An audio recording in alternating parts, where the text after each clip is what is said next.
Pues buenas tardes a todos, bienvenidos a este espacio de... Buenas tardes a todos, bienvenidos a este espacio de intercambio de ideas. El día de hoy nos acompaña la maestra Violeta García Arizmendi, y esperemos que su presentación sea altamente detonadora de la discusión y de la reflexión, y que nos lleve a otro nivel ahora sí. Bueno, voy a presentar brevemente a la maestra Violeta. Ella es licenciada en Psicología, egresada de la Universidad Autónoma del Estado de México. Estudió la maestría en Ciencias Educativas aquí en México y actualmente cursa el doctorado en Ciencias Educativas en esta misma institución.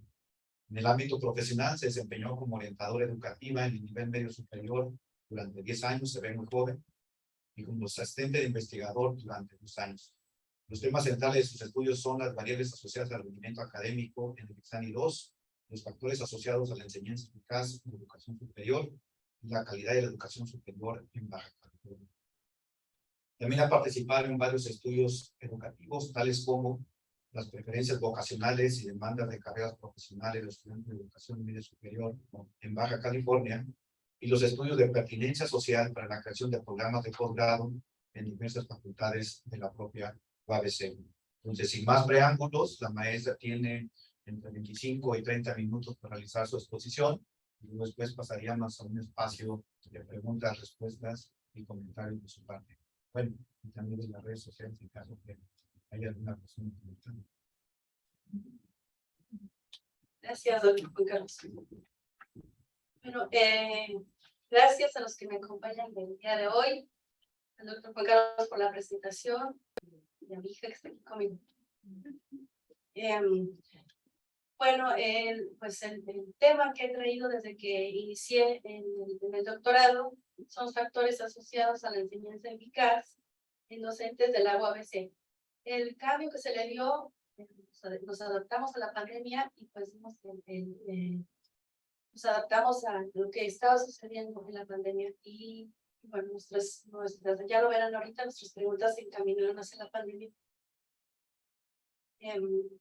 Bueno, dentro de mi planteamiento de problema, yo comienzo a dar una introducción y platico, bueno, que todos lo vivimos durante la pandemia de COVID-19, los docentes, sobre todo, en muchos ámbitos en general, pero sobre todo el educativo, pues fue afectado por la pandemia, ¿verdad? Todos los docentes tuvieron que enfrentarse a este reto drástico de cambiar hacia los ambientes virtuales. En el nivel superior había una reflexiones, una discusión de qué era lo que iba a suceder. Entonces empezaba a decirse que no iba a ser una modalidad virtual, tampoco iba a ser presencial, pero iba a ser más parecido a lo presencial acompañado de la virtualidad, así con la tecnología. Y se empezó a hablar de la enseñanza remota de emergencia. Previo a esta pandemia, y ya empezaba yo a documentar en el planteamiento del problema, que pues se documentaba resistencia de los docentes por desarrollarse en la modalidad virtual, porque a ellos les representaba mayor carga de trabajo, sentían que era mayor carga de trabajo y porque no estaba bien reconocido, ¿verdad?, por sus instituciones. Por lo tanto, tenían resistencia. Entonces, ¿qué pasaba? Yo comencé a estudiar qué pasaba en la modalidad presencial en cuanto a la enseñanza eficaz, y después qué pasaba en la modalidad virtual. Empecé a ver las características que había de la enseñanza eficaz, y bueno, nos decían, pues los docentes eficaces planean su curso, dominan perfectamente su tema, se comunican de manera clara con sus estudiantes, proponen diversidad de materiales, cuidan su clima agradable en el aula, ofrecen retroalimentación, tutorías. Y en la modalidad virtual, pues además de todo esto, los profesores debían manejar, pues tenían que diseñar su curso. Nos hablaba la literatura que pues es tardado entre unos 9 meses, el profesor tarda en diseñar un curso completamente virtual. Debe de proponer una interacción, provocar una interacción satisfactoria entre sus estudiantes y con el mismo profesor. Debe tener presencia en los foros virtuales, experiencia en el entorno virtual, entre otros. Y bueno, entonces íbamos teniendo nosotros algunas preguntas de investigación. ¿Qué características de enseñanza eficaz que nos iba diciendo la literatura prevalecen en los docentes de la UABC y qué factores se asocian a esta enseñanza? En un estudio que realizó la doctora Chaparro y sus colaboradores a inicios de la pandemia, precisamente de enseñanza eficaz en la Universidad Autónoma de Baja California, pues ya empezábamos a ver algunas características de la enseñanza y se empezó a ver la modalidad virtual, que era como un mes cuando este estudio se aplicó. Entonces, pues nos decían, los profesores consideraban que su desempeño era bueno, en general, un 59%, y ellos decían que era bueno porque los resultados de la evaluación docente así lo decían. Ellos decían, yo tengo un buen resultado y soy bueno, ¿no? En el área de las responsabilidades profesionales, pues ellos consideraban que su mayor fortaleza era planear para sus clases y consideraban a las tecnologías del aprendizaje y el conocimiento pues un área de oportunidad, porque consideraban que tenían un dominio básico de la plataforma que manejaba la universidad, que es Blackboard, y consideraban pues era complicado diseñar cursos virtuales, evaluar, implementar, adaptar sus materiales. Sobre todo, a los estudiantes también se les preguntó pues, cuáles consideraban que eran sus mejores docentes, y ellos decían, bueno, pues los que planean y preparan sus clases de manera coherente, los que tienen una buena comunicación y un ambiente agradable en el aula. Ante este estudio, pues comenzaban a estudiar, bueno, pues ya sabemos más o menos cuáles son estas características, pero ¿qué hace que un docente sea eficaz? ¿Qué tipo de variables están afectando? Y comenzamos a distinguir entre factores externos, organizacionales y personales. Entonces, bueno, adaptando nuestros objetivos de estudio a la pandemia, propusimos como objetivo general determinar los factores asociados a la enseñanza eficaz de los docentes de la UABC ante la pandemia de COVID-19, y teníamos 5 objetivos específicos que nos permitían alcanzar este objetivo general. El primero es diseñar un modelo hipotético sobre la enseñanza eficaz y sus factores a partir de una revisión sistemática de la literatura. Un segundo objetivo era pues desarrollar un cuestionario, porque teníamos que de alguna manera recabar cuáles eran esas características de enseñanza eficaz y desarrollarlo a partir de la revisión sistemática de la literatura. Un tercer objetivo fue caracterizar la enseñanza eficaz en pandemia a partir de esta aplicación del cuestionario desarrollado. Y final, bueno, los dos últimos, contrastar nuestro modelo hipotético en situación de emergencia y generar finalmente un modelo explicativo de los factores asociados que explicaban esta enseñanza eficaz. En nuestro método, ahorita voy a decirles un poquito más, pues tenemos un tipo de estudio no experimental, es cuantitativo y tiene fines explicativos. Nuestros participantes, pues, se aplicó a todos los docentes de la UABC y obtuvimos una muestra de 523 docentes, que es el 8.5% de la población total de docentes que hay en la UABC, y participaron pues sobre todo profesores de asignatura, también hay investigadores, y tenemos profesores que participaron del área de ingeniería, de ciencias de la salud, del área administrativa, las ciencias sociales. Y el estudio consta de 2 fases. La primera es el diseño y el desarrollo del instrumento, y la segunda ya propiamente el estudio, los factores asociados a la enseñanza eficaz. Un poquito más, hablando de las características de los profesores, aquí es donde yo les comento, pues está distribuido entre hombres y mujeres, más o menos equilibrado, un poquito más de mujeres, con el 53%. La mayoría, si vemos, la mayoría tiene su maestría terminada, 34% de los profesores, y el tipo de contratación son profesores de asignatura, 63%, y la mayoría no pertenece a la TI. Bueno, tenemos entonces la fase 1, continuando con el método, que constó, la fase 1, que es el diseño y el desarrollo del cuestionario, constó de 3 etapas. La etapa 1, pues, es la revisión de la literatura, pues analizamos todos los referentes los teóricos, intentando decir qué encontramos en la enseñanza eficaz, y elaboramos nuestra revisión sistemática de la literatura. Que para no extenderme mucho, bueno, yo rescaté 61 estudios de la modalidad presencial y la virtual que hablara de la enseñanza eficaz. Específicamente busqué la base de datos de Scopus, Web of Science y la LIC. Y bueno, a través de esta revisión sistemática identificamos los referentes teóricos y las características que nos decían pues, de los últimos 20 años, y del 2000 al 2020. ¿Qué nos decían de las características de la enseñanza eficaz? Obtuvimos todas estas características de los 61 estudios y también factores asociados, que era lo que estaban más o menos analizando, que afectaban la enseñanza. Y obtuvimos nuestra definición conceptual y operacional del constructo de enseñanza eficaz para poder medir. En la etapa 2 del diseño y desarrollo del instrumento, bueno, pues elaboramos nuestras tablas de operacionalización del constructo, que contenía dimensiones de la enseñanza eficaz, dimensiones, indicadores, ítems y sus referentes teóricos. Y elaboramos nuestra ficha técnica, que contiene pues, todo el cuestionario, elaboramos nuestras tablas de validación, y empezamos a hacer todo este material para que nuestros jueces pudieran evaluar el contenido del cuestionario.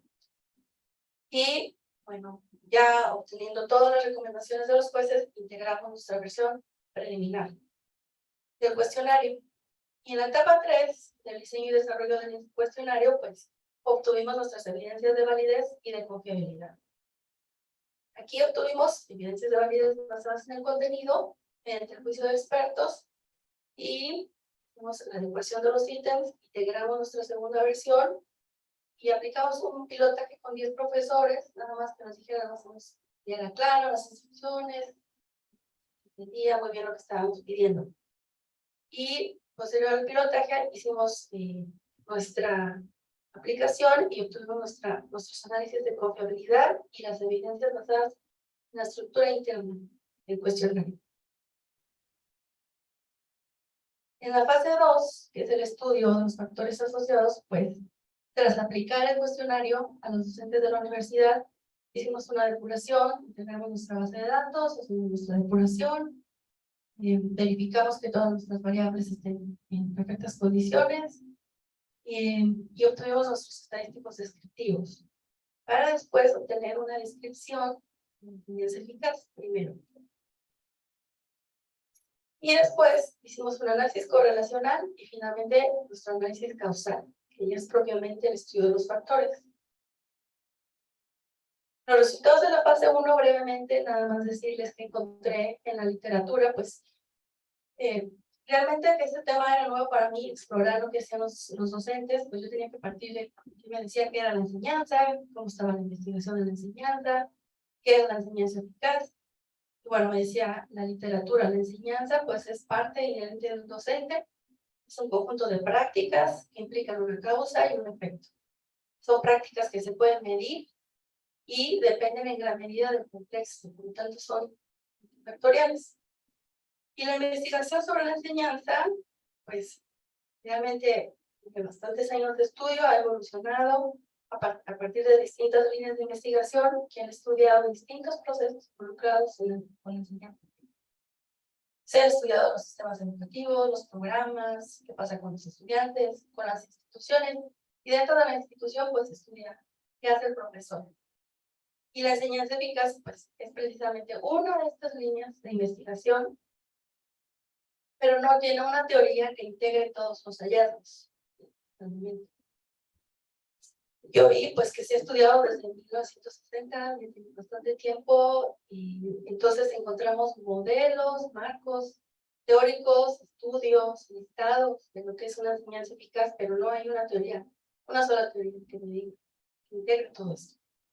Y bueno, como les decía también, hice una revisión sistemática de la literatura de los últimos 20 años que me dijera que más o menos se ha estudiado, lo que se ha estudiado en los últimos 20 años. Y también revisé pues qué nos dice la literatura de la enseñanza en pandemia y la enseñanza remota de emergencia. Entre los resultados, pues distinguir qué pasaba con las características de la enseñanza eficaz en la modalidad presencial y virtual, pues hay más o menos cosas que se parecen, ¿no? Como les dije al principio. A la hora estudiamos estos 71 artículos que tuvimos, depuramos más o menos de unos 600 trabajos, tuvimos que quitar los que no eran de educación superior, los que no estaban hablando de enseñanza eficaz, y a partir de estos 61 trabajos, pues depuramos cuáles son las características y cuáles son los factores. Entonces encontramos, bueno, que la mayoría de cosas que se ha estudiado en la enseñanza eficaz es la prevención y la preparación de la clase, la instrucción propiamente del aula que está pasando, responsabilidades profesionales, que ahorita les voy a decir a qué se refiere, y el clima del aula. Y en la modalidad virtual, pues lo que más se estudia son las variables del desarrollo didáctico, seguidas de la planeación, y también nos hablan de un cierre técnico y administrativo. En enseñanza virtual, los estudios que recopilé, lo que estudiaron son profesores que han obtenido premios, galardonados por su trabajo en la enseñanza virtual. Entonces, pues, en ellos, de las cosas que hacen de la enseñanza eficaz, pues son estas tres áreas. Y los factores, que era lo que a mí me interesaba obtener, porque era lo que yo iba a contrastar con la enseñanza eficaz, pues hicimos todo lo que obtuvimos, ya Juan Carlos nos enseñó el panorama completo, y vimos, bueno, hay cosas que se parecen, ¿no? 4 factores estudiados. En el factor externo al profesor, ¿no? ¿Qué está pasando? Pues estudian las políticas internacionales, nacionales. En la virtual se estudia, pues, cómo está el internet, puesto a su disposición para este trabajo virtual, que dicen las nuevas pedagogías, los cambios tecnológicos, su experiencia. Obtuvimos esta estructura de factor externo, organizacional y personal de acuerdo con un autor que también obtuvimos en la revisión sistemática, y ya coloca al estudiante en el factor externo. La experiencia del estudiante en el entorno virtual y se va a ser importante, las expectativas que tenga, los motivos por los que quiera estudiar la modalidad virtual. En el factor organizacional, en el presencial y en el virtual, si vamos viendo, pues hay cosas que se parecen. Importa el financiamiento de la universidad, sus condiciones laborales, el reconocimiento, sus incentivos, la infraestructura que esté a su disposición, las políticas académicas, la estructura interna, la autonomía de la universidad, su liderazgo, su gestión, sus planes y programas, y en la modalidad virtual, pues el tipo de plataforma que ellos estén con el que van a trabajar y la capacitación que la universidad les proporcione. Y en el factor personal, pues encontré la motivación, es lo que va a estar afectando sus enseñanzas, sus creencias, la disciplina en la que trabajan, su experiencia, su desarrollo profesional, sus conocimientos para el trabajo virtual, para usar las TIC, las tutorías y, bueno, con la resistencia al cambio, el estrés y la interacción con sus colegas. Y en cuanto a los estudios de pandemia, pues aquí solamente pude trabajar con 2 años. La segunda parte del año 2021 y la primera del 2022, pues yo tengo que hacer un corte, forzosamente, pues corté la primera parte de este año. Y yo, bueno, lo primero que observamos es que, pues estudia en todo, casi es lo más común, es que se estudia la percepción del estudiante. Hay cuestionarios que se le aplican al estudiante, pues, por sobre todas las cosas. Y en la pandemia, pues, se les preguntó sobre la experiencia vivida, qué estaba pasando. Pero a ustedes también les tocó algún cuestionario por ahí, o como docentes también. Y se estudiaban o se analizaban también las necesidades de apoyo que estaba pasando, qué requería el profesor para desempeñarse bien en la pandemia. Y bueno, hay estos estudios que abarcaban las necesidades de apoyo al docente, traen algunas recomendaciones. Se estudiaba también la calidad del e-learning, donde ya estaba un poco mezclado la enseñanza con los factores. Y sobre todo, también encontrar reflexiones de investigadores expertos a nivel internacional que ya iban diciendo por dónde iba a estar más o menos en la ruta, ¿no? Para trabajar en pandemia de una manera tan drástica en la que sucedieron las cosas. Y bueno, de esta manera tuvimos algunas características también de enseñanza y algunos factores que probablemente le afectaron al profesor. A partir de esta revisión de la literatura, pues ya tuvimos nuestra definición conceptual y operacional para poder medir. Hay muchas definiciones de enseñanza eficaz, yo me quedé con la de Martínez Garrido y Murillo, que dicen que la enseñanza eficaz es la actividad docente que le permite obtener un mayor desarrollo en todos sus estudiantes, independientemente de sus antecedentes, ya sean escolares, familiares, contextuales o económicos. Y la definición operacional la tomé de Danielson, que aunque ha trabajado en la educación básica, pues para mí fue el que tenía una mayor estructura. Aunque también trabajé con la modalidad virtual, que ahorita les voy a explicar. Y bueno, Danielson trabaja con 4 dominios de la enseñanza eficaz: la preparación y la prevención de clase, el clima agradable del aula, la instrucción propiamente en el aula y las responsabilidades institucionales. Y bueno, a partir de esto y de toda la revisión de la literatura, estructuramos nuestro cuestionario y obtuvimos nuestra versión preliminar de 202 ítems con las 4 secciones que aquí les muestro. Tenemos la sección 1 de datos personales, laborales, de formación docente con 21 ítems. Los ítems de la enseñanza eficaz, que tienen 4 áreas que maneja Danielson, que fueron 120 ítems. Y también viene la sección 3 de las condiciones contextuales. Aquí vienen los factores externo, organizacional y personal, con 36 ítems. Y las características de los estudiantes. Colectamos algunas características y fueron 25. Sobre todo nos trajimos la percepción del docente sobre cómo alcanzaba a ver qué pasaba con sus estudiantes en sus condiciones físicas, psicológicas, culturales, académicas y tecnológicas. En la etapa 3 de esta fase 1 tuvimos nuestras evidencias de validez y confiabilidad, sobre todo las 2 que ya les comenté, las evidencias de validez basadas en el contenido, que es a través del juicio de expertos. Aquí colaboraron con nosotros tres jueces expertos en el área de la formación docente, de la educación en línea y de la psicometría. Ellos evaluaron la relevancia, la claridad, la coherencia y la suficiencia de cada uno de los ítems que teníamos en el cuestionario. Y bueno, sobre todo nos hicieron algunos ajustes que tenían que ver con la claridad.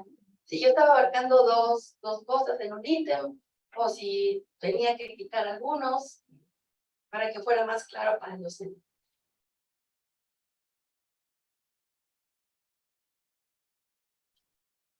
Bueno, hicimos nuestros ajustes, nos quedaron 192 ítems que tuvimos que abrir. Quitamos 17, pero también tuvimos que abrir otros. Entonces, por más que queríamos hacer un poquito corto, pues la enseñanza realmente tiene bastantes áreas que trabajar, que analizar, que medir.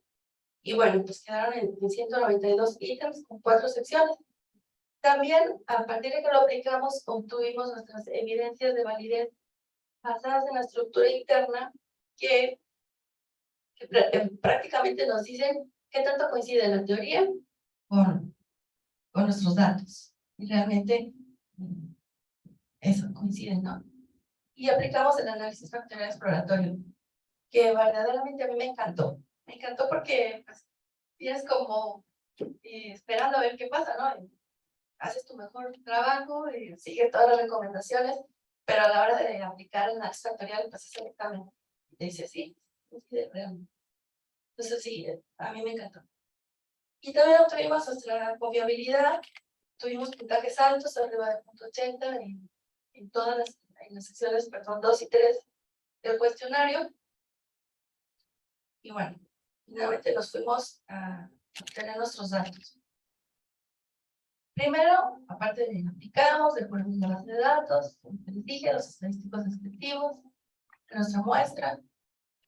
Y entonces, pues una de las preguntas que estaban comprometidas era escribir qué estaba pasando con la enseñanza eficaz en la pandemia. Y bueno, encontramos algunas, resalté solo algunas, voy a traer todas. En cuanto a las características del diseño y planeación de clase, pues en general el profesor lo hace, el profesor de la UAS. Ahí tienen todos sus elementos, ordenan de manera secuencial, el contenido de su materia, lo relacionaron con problemas de la vida real, seleccionaron sobre todo temas importantes. En lo que la literatura decía para la pandemia. No deberían de haberle dado todos los contenidos como de manera normal, sino pues tomar los más importantes. También, bueno, estos hallazgos coinciden con lo que nos especificaba la OEI. También, Jativa, el estudio de Jativa, nos dice que en la modalidad presencial, preparar la clase, organizar el curso, pues tiene una correlación alta con el rendimiento de los estudiantes. De las cosas que menos hicieron los profesores, no tan drásticamente, pero sí había algunas cosas, no incorporaron temas de otras disciplinas en su materia, ni los intereses y necesidades de los estudiantes. Ante este último punto, pues también Jativa dice que es importante, pues porque debemos de estar como docentes atentos a recuperar deficiencias en el conocimiento previo de los estudiantes y pues adecuar nuestro curso. Esto también se reflejó en el estudio de Chaparro, que es los inicios de la pandemia. Y bueno, pues no quedaría más que preguntarle al profesor por qué no incorpora sus intereses de los estudiantes, ¿verdad? Ya nos dará sus motivos. Pero aquí hasta aquí pudimos recuperar. En el clima del aula, pues desde el punto de vista del docente también hay todas las condiciones, se nos cuida mucho el clima del aula. Creo que fue de las características más contundentes en el que arriba del 90% dicen que lo cuidan profesores. Y también en el estudio de Chaparro fue algo que se notó. Y bueno, aquí lo único que nosotros decimos pues es que habría que preguntar al estudiante que tanto considera que el profesor de moverse cuida el clima del aula.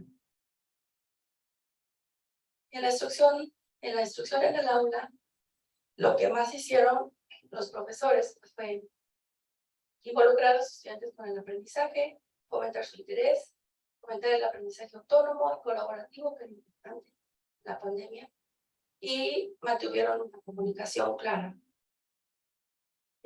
con sus estudiantes, aclararon dudas, se expresaron adecuadamente, tuvieron una comunicación constante que también era importante durante la pandemia. Y bueno, esta competencia docente es que el profesor demuestra tanto en entornos virtuales como presenciales, tiene una correlación alta también con el rendimiento de los estudiantes de acuerdo con Fedman. Y de las cosas que menos hicieron los profesores dentro de la evaluación del aprendizaje, pues fue replantear el curso en conjunto con sus estudiantes, proporcionar tutorías, involucrar a sus estudiantes en la evaluación global, aunque pidiendo la pandemia se comprende, ¿no? Que tal vez el profesor no tuvo tiempo de hacer tanta cosa. Y dentro de las responsabilidades profesionales, esta área pues sí fue de la de menor acuerdo entre los docentes, menos contundente que la comisión, que el clima del aula. Y esto tiene que ver pues con reflexionar con su práctica, con formar parte de algunas organizaciones de profesionistas, que se entiende también pues que tal vez no pudieron hacer toda esa presencia, contrario a lo que se mencionaba en Chaparro. Esta sí era una de sus fortalezas, las responsabilidades profesionales. Y bueno, también quedan las ganas de entrevistar, ¿no? Porque no se asocia con sus pares, con sus compañeros, si pudieron haber traído una mayor riqueza en materiales o en ideas para trabajar en la pandemia o en algunas organizaciones profesionales. Y bueno, en general, lo que puedo decir de esta etapa de la enseñanza eficaz es que pues los profesores vieron varias áreas de la enseñanza eficaz adaptándose a su contexto. Podemos observar, adaptaron al momento histórico, a sus conocimientos, pero nos dice esa balsa algo muy interesante. La enseñanza no es una receta que deba seguirse en su totalidad, ¿no? Cada docente puede diseñar su práctica de acuerdo con su experiencia, su asignatura y el contexto en el que se aplique. Y sin embargo, pues sí, de acuerdo con García Cabrero, pues debe cumplir con ciertas competencias genéricas que le den calidad a su enseñanza. Y bueno, ya entrando de lleno al estudio de los factores asociados con nuestros datos, pues hicimos primero un análisis correlacional, tuvimos un puntaje general en enseñanza eficaz, el puntaje más bajo tuvimos entre 0 y 100, el puntaje, el más bajo fue 50, la media fue de 82 y el más alto fue de 100. Tenemos una distribución normal de nuestros datos. Y bueno, para empezar a ver cómo se comportaban nuestros factores asociados, pues realicé algunos análisis correlacionales que también estaban comprometidos a los objetivos. Del factor externo, ninguno. Solo fueron cinco variables que teníamos. Ninguno superó el valor de 0.30 que tomamos como una correlación media, una asociación media entre la enseñanza eficaz y estos factores. Ninguno alcanzó, estuvieron realmente abajo del 0.20. Y en el análisis del factor organizacional, en el análisis correlacional, teníamos 24 variables. De esas 24, 11 tuvimos puntajes arriba de 0.30, que es una relación media. Siendo los más altos, pues la agenda de investigación, consideraban que era importante. La agenda de investigación para el aprendizaje virtual que tuviera la universidad. Las políticas que regulan este aprendizaje, el cambio de buenas prácticas, las prácticas educativas nacionales que pone en práctica la UABC. Y bueno, en cuanto a nuestro análisis correlacional del factor personal, teníamos 8 variables y todas tuvieron una correlación arriba de 0.30, fueron las más altas, 0.46, la más baja, 0.38. ¿De qué hablamos aquí? Pues desde su percepción como se sentía capacitado al trabajo virtual, su experiencia, sus conocimientos, si encontraba beneficios de trabajar de esta manera, su motivación para trabajar, si estaba satisfecho con la implementación que hizo la UABC durante la pandemia. Y bueno, ahorita en la segunda parte les voy a platicar qué aplicó la universidad. Y bueno, estos estudios correlacionales pues no nos permitían todavía explicar qué factores influían en la enseñanza eficaz, y pasamos al segundo nivel, que fue el análisis causal. Aquí ya vamos a tener qué factores están contribuyendo a la distribución del puntaje de la enseñanza eficaz. Aplicamos una regresión lineal múltiple bajo el método de pasos sucesivos y teníamos pues nuestra variable criterio de la enseñanza eficaz, puntaje total, y las variables explicativas, además de nuestros factores externos, organizacional y personal, pues también teníamos el sexo, la edad, el nivel de estudios, su pertenencia al SNI, sus años de experiencia laboral, su número de grupos los que trabajaba, las horas de la asignatura, el tipo de contenido, etc. ¿Qué encontramos aquí? Al aplicar este método de regresión lineal múltiple por pasos sucesivos, se generaron 3 modelos. Y el modelo 3 es el que más explicaba las diferencias en el puntaje de la enseñanza. El modelo 1 nos explicaba el 27% de la varianza, con las variables nada más en escala personal. Y el modelo 2 explicaba el 24% de la varianza y ya incorporaba las variables de la escala personal más la organizacional. Y en el modelo 3, ya explicaba en 30 de la varianza, se integraron las escalas, la personal, la organizacional y la planeación de recursos en modalidad virtual. Entonces, pues, estamos con el que más explica. Es el modelo 3. Obtuvimos nuestro gráfico de dispersión para ver cómo se observaba nuestra regresión, los puntajes ajustados a nuestra línea trazada en la regresión. Y bueno, obtuvimos una tendencia positiva de los errores residuales y la concentración de los sujetos en la parte media de los datos de enseñanza eficaz. Eso significa que el modelo predijo mejor los puntajes medios de la enseñanza eficaz, lo que no sucede con los puntajes bajos, porque el modelo los sobreestima, y los puntajes altos que él los sobreestima. Como conclusiones, traje analizar algunas conclusiones generales. Todavía me encuentro trabajando en la discusión, afinándola. Y las conclusiones, pues, ¿qué decimos? Confirmamos la naturaleza compleja y multidimensional de la enseñanza eficaz, a la que se refieren algunos autores como Wood, que es un clásico estudio de la enseñanza. Y este estudio pues, nos permitió conocer cómo contribuyen los factores externos, organizacionales y personales asociados a la enseñanza eficaz. La importancia de reconocer que las características de enseñanza y los factores que le influyen, pues pueden permitir una selección adecuada de docentes, la capacitación en áreas que sean claves al rendimiento de los estudiantes y en la incorporación de elementos a la formación docente y la distribución adecuada de incentivos.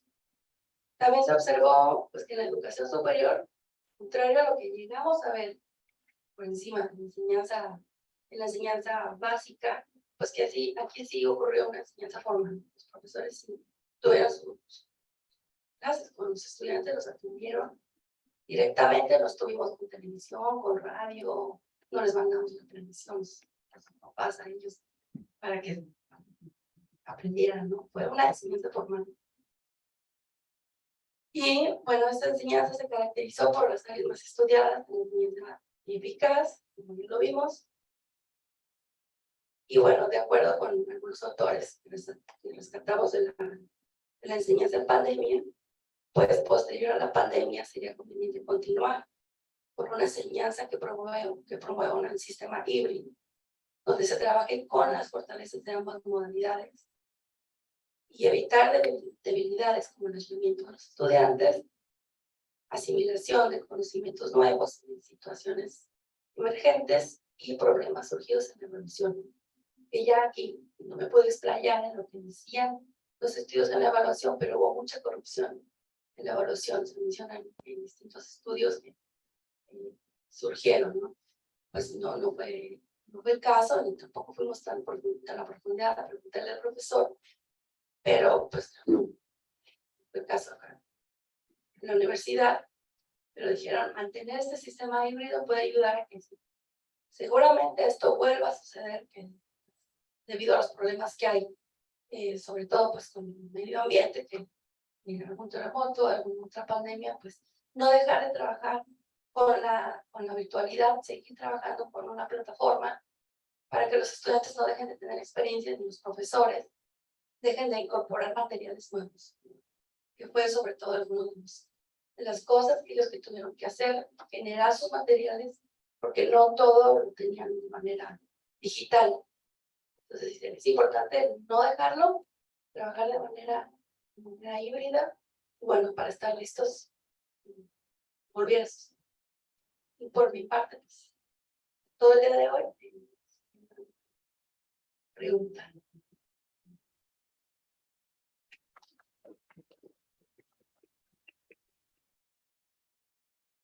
Un espacio de compartir ideas. Esperemos que la presentación fue muy buena presentación que hizo Violeta, que se estimule para realizar algún comentario, algunas preguntas.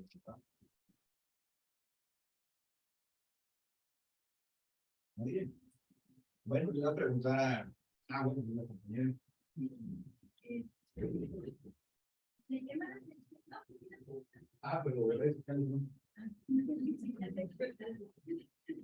Hola, buenas tardes a los presentes y a redes sociales. Me llama la atención que haces una de las diapositivas, mencionas presencial y virtual. Y en presencial sí tomas en cuenta el clima del aula, pero en la virtual no. ¿Por qué no se consideró en virtual? Porque para mí, aunque no estamos en un salón como este, el Google Meet, Blackboard, lo que sea, ya el hecho de que aparezca un monito en gris o la persona que sí ponga su imagen, ya sea con el closet, la cama atrás o alguna imagen de fondo, pues esa para mí ya es un aula. Y el hecho de que el maestro haga precisamente una pregunta y el alumno ni siquiera ponga su camarita o si encienda el micrófono o el que le encienda se escuche el grito, el perro y todo lo demás, eso para mí es clima del aula. No es un aula física, pero para mí es el salón de clase.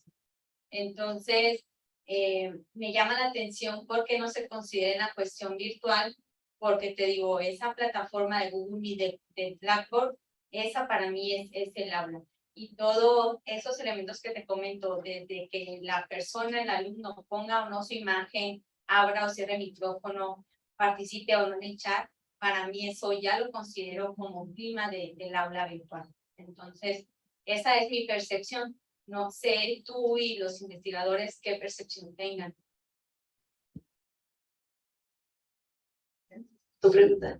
Sí, bueno, aquí no pude traer mi tabla de operacionalización porque está muy extensa, ¿no? Y para trabajar con cada uno de los, con cada uno de las áreas de ciencia. Pero sí tomamos en cuenta el clima del aula. Simplemente allí, en esa diapositiva, dentro de la instrucción en el aula, va el clima, pero no, tampoco lo extendí tanto. Yo les muestro 4 dominios en la enseñanza eficaz, pero sus subdimensiones son bastantes. Cuidan muchas áreas y el clima del aula no pudimos dejarlo, así que sí estuvo considerado. Fue de las áreas, el área que más obtuvimos datos del profesor, de manera contundente que él sí lo hace. Entonces, sí, cuando ya esté lista la tesis, podrás revisar el cuestionario y pues sí, de la... Okay. Y la otra es, pues de tus referentes teóricos que nos muestras aquí en más viejito que vi fue del 2016, ¿no? Pero desde toda esa revisión que hiciste de la literatura, quién o quiénes en plural, no lo sé, son esos teóricos que comenzaron a hablar ya del término de eficacia en el aula? No sé si tengas ese dato. Y pues tenemos, te digo que los estudios vienen desde 1960, entonces creo que los más antiguos son, no sé, Creamers, y también viene, pues de las lecturas que a mí más me encantaron de la enseñanza eficaz fue Jativa, que es un estudio del año 2000, pero pues hace una recopilación de antaños, en 70. Entonces traigo muchos autores, Murillo, Martínez Garrido y Murillo también. Creo que son pues de los que... Pero Jativa y Murillo pues, son de los que primero han traído este término de la enseñanza eficaz. Y no sé, también está Good. Good también es un clásico de la enseñanza eficaz. Fueron delimitando como una línea de investigación. Y bueno, creo que son más representativos. Y ya de ahí, pues todos que recientemente han venido estudiando la enseñanza eficaz.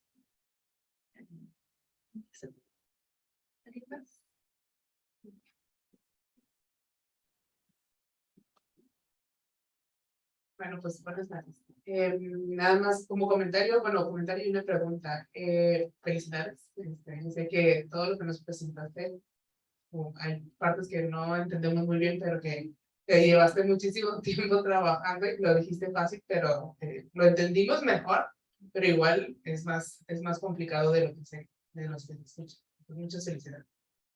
Hablabas como una de las últimas recomendaciones para las conclusiones de que habría que seguir utilizando estas como ventajas de las dos modalidades, hablando de una modalidad híbrida, ¿no? En la educación superior, ¿verdad? ¿Cuáles serían como las ventajas y las desventajas de esto? O sea, lo veo en el párrafo como muy sencillo, pero sí me gustaría saber cuál sería la principal desventaja, igual ahora, perdón, que se ha venido pensando mucho hay muchos cursos que se pueden dar 100% en línea, pero a lo mejor pensar no tanto 100% en modalidad en línea, sino esta parte híbrida. ¿Cuáles serían como ventajas o desventajas que tú crees que sean las más importantes? Gracias, Pana. Pues sí, entre las ventajas, pues toda esta resistencia al cambio que había de los profesores para atreverse a trabajar con las TIC, pues fue un momento importante, un parteaguas para decirle no era tan difícil. En realidad, tienes que traer material, pues trabajar con la plataforma y subir todas tus actividades, enseñar todo tu curso y lo tienes todo ya cargado. Los estudiantes pueden ir a la hora que lo necesiten. Hay profesores que generaron sus videos, algunos que encontraban la literatura y la propia doctora Alicia, que me decía, me hice youtuber. Entonces, se aventaron a dar una clase en línea y trajeron las TIC y dijeron, sí puedo, ¿no? Esa fue una ventaja que yo pude observar. Una desventaja que yo vi, fue la interacción entre los estudiantes. Que hay que estar trabajando, diseñando. Sabemos que la modalidad virtual pues es como provocar, ¿no? Debes de dejarlo perfectamente planeado y ya realizado en una plataforma para provocar el intercambio, la interacción entre los estudiantes. De la pandemia y de lo que le dije, lo que les comenté que los estudiantes más decían, pues es que no puedo interactuar con mis compañeros, no los veo. Eso era lo que más les desalentaba, ¿no? En cuanto al estudiante, también lo que leí fue que ellos también pudieron ser autodidactas, se sintieron muy autodidactas, pero la evaluación creo que fue de lo que la mayoría de los estudios se quejaron. Fueron estudios de la pandemia que, como fui a la Web Science, me trajo de muchos países. De España, Estados Unidos, de donde no nos imaginamos, en la India. Entonces decía, la evaluación fue un problema. Y hay que tener recursos para proteger la evaluación. Es de lo más caro. Pero también hay cosas porque pues, hablaban del análisis biométrico, pues que ya se hace con los exámenes al inicio de cualquier programa. Y pues yo creo que ya, pero debe ser muy caro. Mencionaba uno de los autores que leí de la evaluación, pero también decían, también es una oportunidad porque hay cosas que son un poco más baratas. Hay quienes dijeron, bueno, voy a pedir un ensayo, pero lo voy a meter al Turing para verificar la veracidad del trabajo y además nos exponen. Entonces, y vamos a dividir la evaluación. Mientras esté muy variada la evaluación, pues ellos mencionaban que era el mejor de los escenarios. Y la otra era pues, que si vas a aplicar un cuestionario, un examen, que en el caso de los docentes de la UAB se les pide, pues protegerlo. A la universidad le toca protegerlos. Y pues tal vez invertir de costos, no sé, pero sí mencionaba doctor García, que era de los más, investigador español, que era de lo más caro. La evaluación. No sé si contesté.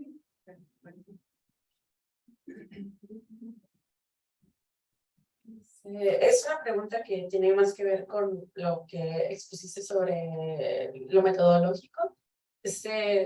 Me llamó la atención, bueno, yo soy estudiante del doctorado y apenas estamos como aprendiendo a analizar ciertas cosas o ciertas maneras de proceder, y me llamó la atención que que en el diseño se planeó implementar el instrumento de manera sensata, ¿no?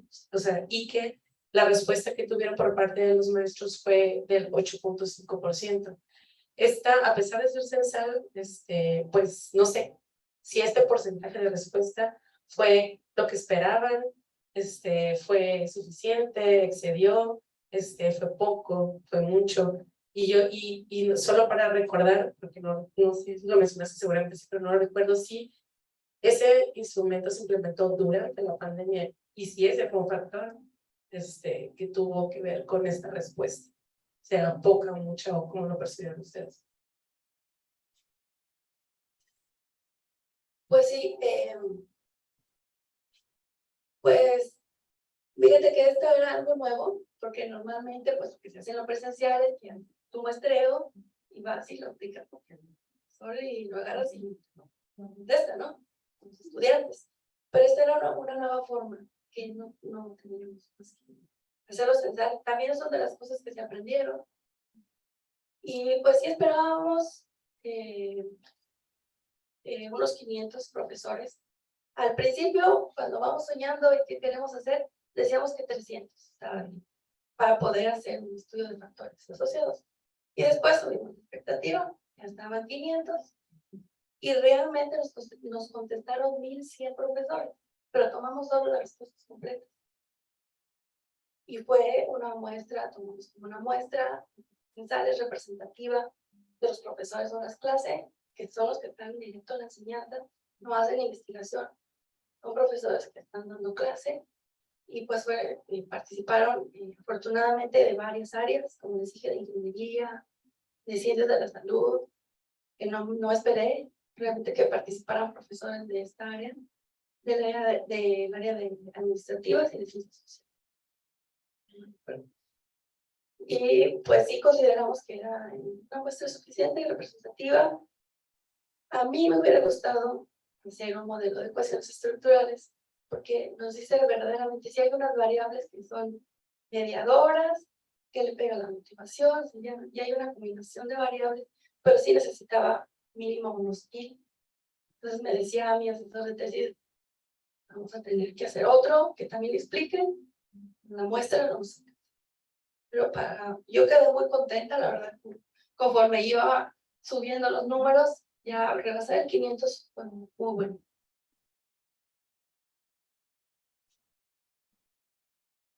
Pues una pregunta sencilla.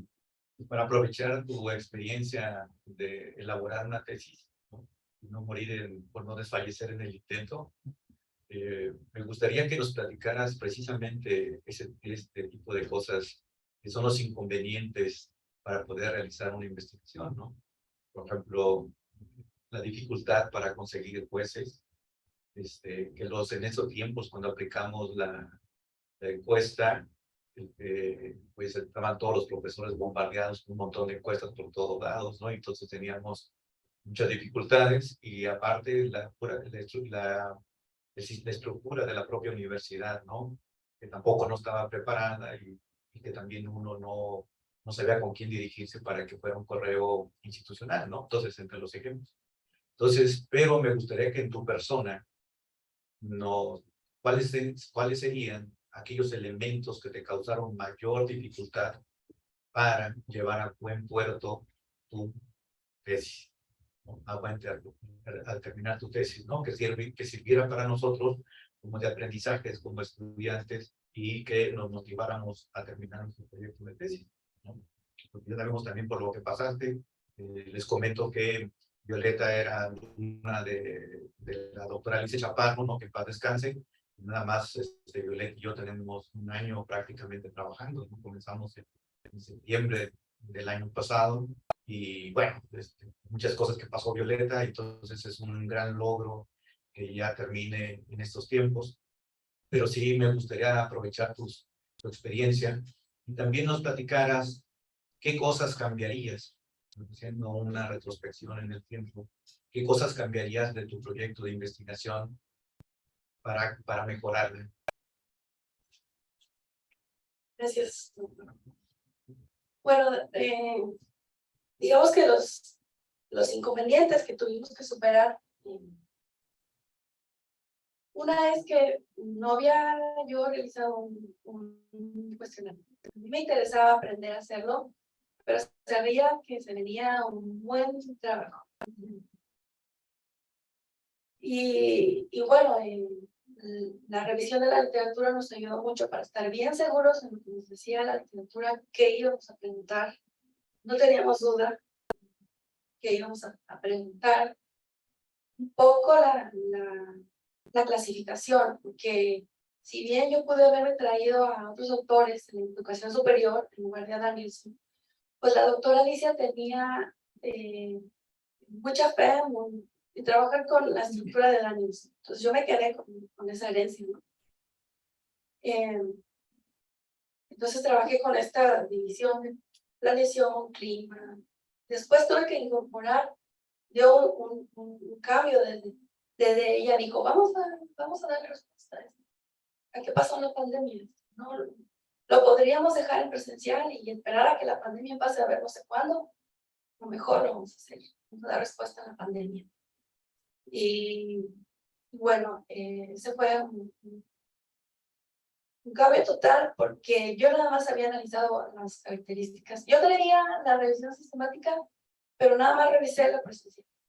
Entonces leí lo presencial y que llega la pandemia y me dijo, ¿sabes qué? Vamos a revisar también lo virtual.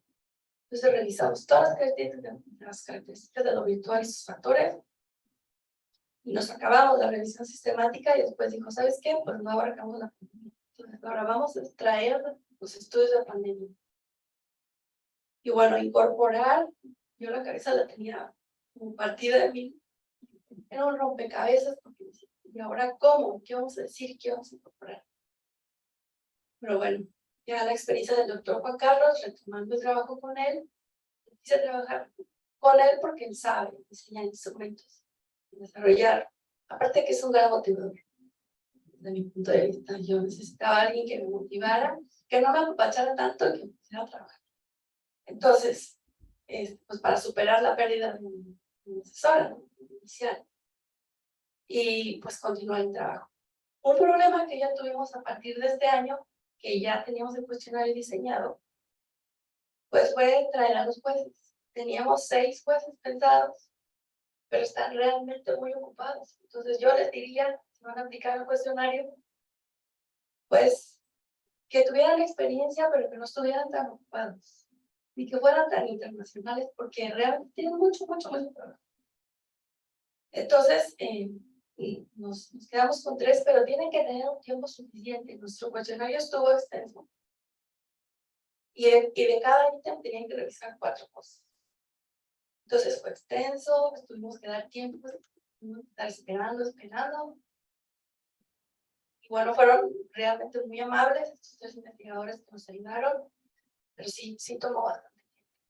Y otra cosa que se detuvo, pues fue la aplicación del cuestionario, porque también, como dice el doctor, tuvimos que ir a la fila de la aplicación porque hay tanto correo para el profesor y tanto cuestionario que se le aplicó en la pandemia, que pues sí era una locura, y pues tuvimos que ir a la fila y esperar, tocar varias puertas, cuando tocó Carlos, ayudar en esto, y pues que logró encontrar a la persona adecuada para que nos ayudara a mandárselo a los profesores. Y ya después, los profesores lo contestaron.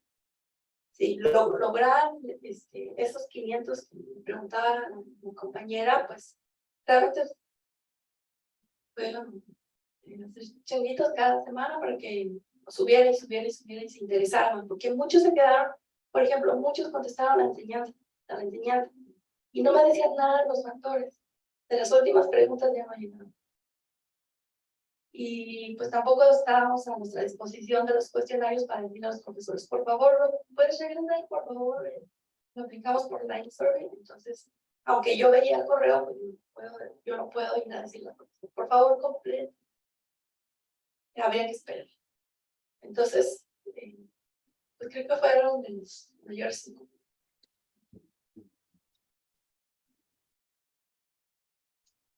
En las redes sociales un tiempo nadie se conectó, no hay preguntas. No, no, es.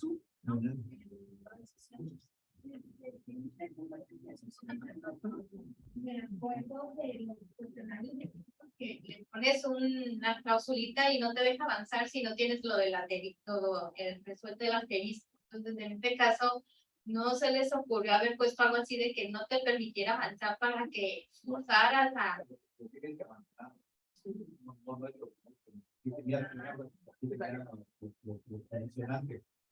No lo terminaron, lo alcanzaron y lo abandonaron. Sí, porque vi que eran 202 ítems, ¿no? Sí. Entonces, ¿te los dabas todos de un jalón? Era otro lo que tenían. ¿Se los diste todos de un jalón o fue por partes? ¿Cómo fue ese proceso? Sí, pues en LAM, pues dejamos solo una, digamos que nuestra interfaz en ella se podría ver todo, no lo dejamos por sección, pasar y pasar, todo se veía en listado largo y precisamente cerramos. No puedes avanzar si no me contestas todo esto, por favor, pero no, realmente lo abandoné. Y pues, ¿para qué andar batallando a la hora de estar en el SPSS a ver cuántos quedaron de cada puesto? Pues yo corté unas. Le dije al doctor, tenemos completos 520. Pero sí, pusimos candados. Solo eso. No sé si lo que hace un poquito aparte de 50-50, no piensan o creen que hubieran tenido mayor respuesta de que esta semana te doy esto con 50 y a la semana te doy 50. O sea, que hubiese sido terminado y por 290. Sí, podríamos tener esa opción y ya ves que te va manejando como el porcentaje que llevas del cuestionario. Lo que más bien creemos que pasó es que estaban bombardeados de cuestionarios. Entonces, a nosotros nos pasó, ¿no? También como estudiantes, nos llegaron muchos, tú decides a cuál y luego pues, tienes tanta cosa que hacer y bueno, ya decides si regresas o no. Pero a mí, en lo personal, no quise talequita del porcentaje porque me causaba más de, ay, por Dios, apenas voy a 50. Dije, no, mejor la dejo así, corridita. Bueno, La ventaja que tiene para hacerlo con Answers es que tú lo puedes contestar en cualquier momento. O sea, tú puedes abandonar el cuestionario y al día siguiente conectas de cualquier computadora o de tu celular y seguir avanzando. Entonces, también ellos tenían la opción de en cualquier momento hacerlo. Porque si tú lo dices 50 ahorita, mañana otros 50, les envías otro correo, entonces administrativamente es más complicado. Entonces era más la indicación que aparecía en las instrucciones, que si ellos se cansaban, pues podían regresar en otro día y conectarse con cualquier dispositivo. Entonces, porque hay dispositivos, bueno, en Google Forms lo que tenía es que no te lo graba, y entonces tú lo comienzas en otra computadora, no tienes continuidad de las variables que ya contestaste.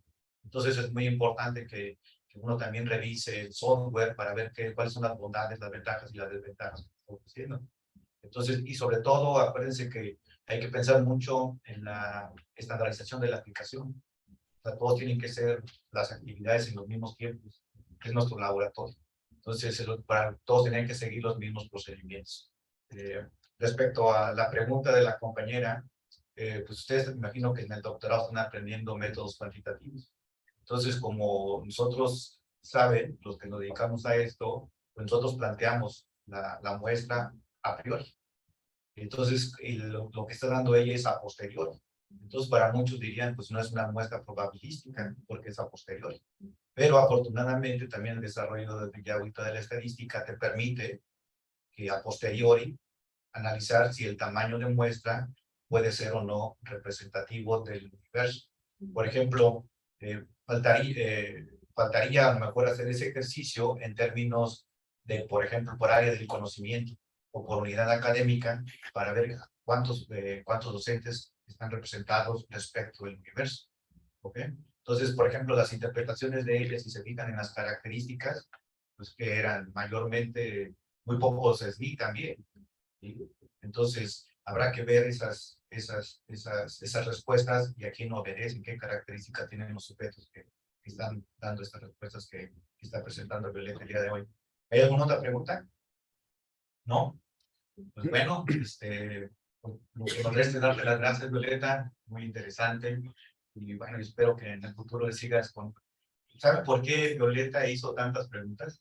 Porque es un modelo muy exhaustivo, pero que ya lo tiene bien afinadito, entonces ya en la siguiente etapa va a llegar con un modelo más propio de ella, ¿no? Y súper reducido. Entonces yo creo que aquí le da para un campo de investigación muy interesante, pero más allá de lo interesante, necesario. Entonces, felicidades, Violeta, y esperemos que pronto te gradúes. Así que ya vendremos a tu examen de grado. Ok, un aplauso para Violeta.